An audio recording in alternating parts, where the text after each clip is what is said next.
We have entered the moving the goalpost phase of the Trump administration's response to the fallout from news of a double-tap boat strike in the Caribbean in which U.S. forces killed survivors from an attack on an alleged drug trafficking vessel. What experts from across the political spectrum believe may have been a war crime. Defense Secretary Pete Hegseth today called it a matter of, quote, deterrence. Deterrence has to matter, not arrest and hand over and then do it again, the rinse and repeat approach of previous administrations.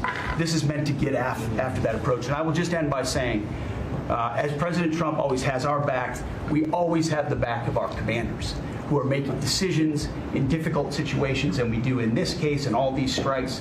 They're making judgment calls and ensuring that they defend the American people. They've done the right things. We'll keep doing that, and we have their backs. In which the Secretary of Defense comes out against arresting any survivors.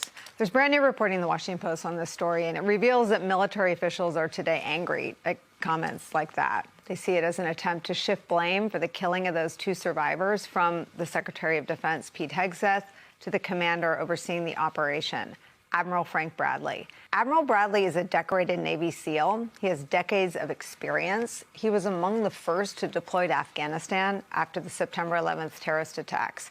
He is currently the head of the U.S. Special Operations Command, which oversees operations in more than 80 countries. The Washington Post reports that the White House press briefing that we showed you yesterday, in which Press Secretary Caroline Leavitt said that it was Bradley who authorized the strikes, quote, elicited a furious backlash within the Defense Department, where officials described feeling angry at the uncertainty over whether Hegseth would take responsibility for his alleged role in the operation or leave the military and civilian staff under him to face the consequences. Quote, this is Protect Pete bull bleep, said one military official. Another official said of Leavitt's statement, quote, it is throwing us, the service members, under the bus, end quote.